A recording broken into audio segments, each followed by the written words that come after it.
Simple sentences. Simple sentences क्या होते हैं? सिंपल सेंटेंसेस वो सेंटेंस कहलाते हैं जिनमें कोई एक्शन वर्ब नहीं होती। एक्शन वर्ब नहीं। अब एक्शन मतलब क्रिया, यहाँ कोई नहीं हो रही। क्रिया का मतलब कोई कार्य नहीं होता इनमें, कोई कार्य इनमें नहीं होता, वो बिल्कुल सिंपल सेंटेंस कहलाते हैं। सिंपल सेंटेंस में एक्शन वर्ब नहीं होगी, यानी क्रिया नहीं होगी। एक्शन वर्ब वो जो एक्शन शो करती है, यानी कोई कार्य करने को बताती है, वो यहाँ पर नहीं होगी। तो सारे सिंपल सेंटेंस हैं। इनमें अगर कोई कार्य प्रेजेंट में हो रहा है, कोई कार्य, इसमें पहली बात तो होगा नहीं। अगर कोई काम, कोई बात प्रेजेंट में हो रही है तो वहाँ पर हम इज, एम, आर का यूज़ करेंगे। इज एम आर कहाँ यूज़ होगा? तो ये हम लोग पहले पढ़ चुके हैं कि इज एम आर का यूज़ सिचुएशन के हिसाब से होता है। और ये एक पूरी टेबल है जो हम शेयर भी कर देंगे कि आई के साथ एम, ही, शी के साथ इज, दे, यू और वी के साथ आर का भी हम यूज़, क्योंकि सिंपल है, इसके अलावा कोई और आएगा तो हम देखेंगे इसका आर का यूज़ करते हैं। अब कैसे सेंटेंस सिंपल में आते हैं वो देखते हैं। जैसे वह राम है, वह राम है, तो ये एक बिल्कुल सिंपल सेंटेंस है। ये ऐसे बन जाएगा, वह की इंग्लिश होती है ही, है के लिए हम इज यूज़ करते हैं और राम के लिए हम लिख देते हैं राम, ही इज़ राम। वह सीता है।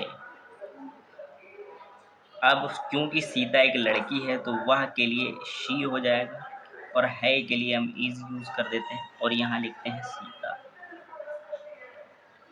तो ऐसे सेंटेंस देखिए, इसमें कोई क्रिया नहीं है, राम कोई काम नहीं कर रहा और सीता भी कोई कार्य नहीं कर रही, तो ये सिंपल सेंटेंस कहलाते हैं। इसी प्रकार अगर हम और टेंसेज लें, लिखें वे बच्चे हैं, बच्चे हैं। अब वे बहुत से हैं और हमसे दूर हैं। अगर वे बहुत से हैं और हमसे दूर हैं तो हम लगाएंगे दोज। और अगर वे बहुत से हैं लेकिन हमारे पास हैं, थोड़ा सा पास, हमारे घर के पास खेल रहे हैं, तो हम लगाएंगे दीज। तो यहाँ पर हम सेंटेंस बनाएंगे दोज आर। अब दोज के साथ देखिए आर लगता है, जितने भी प्लूरल फॉर्म में होगा उसमें सब में आर। दोज आर चाइल्ड या चिल्ड्रन, क्योंकि बहुत से बच्चे हैं तो चिल्ड्रन, चाइल्ड माने एक बच्चा, चिल्ड्रन मतलब बहुत से बच्चे। अगर वे बच्चे पास होते हैं हमारे तो दीज आर चिल्ड्रन।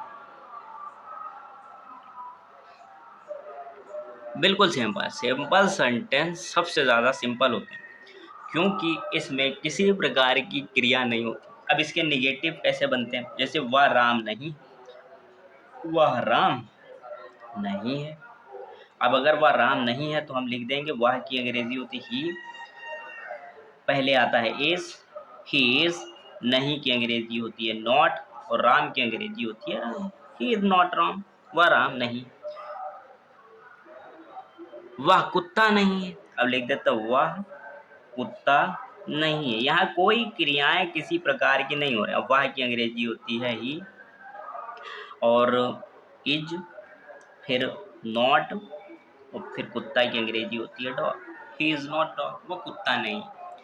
लेकिन अब हम कहते हैं कि ही इज नॉट डॉग, ये एक सेंटेंस सही है बिल्कुल, लेकिन कभी कभी ही की जगह इट यूज कर लेते हैं क्योंकि कुत्ता ह्यूमन बीइंग में से नहीं है, यानी मनुष्यों में से नहीं है।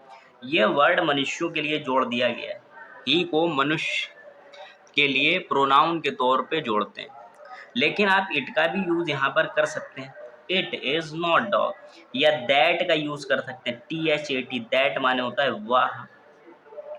दिस का भी यूज कर सकते हैं, दिस माने होता है यह, दैट माने यह होता है और वह दोनों की तरीके से यूज। तो यहाँ पर ही की जगह 2-3 चीजें हम और भी यूज कर सकते हैं। यह है सिंपल सेंटेंस। इनकी निगेटिव फॉर्म हम लोग देखते हैं क्या।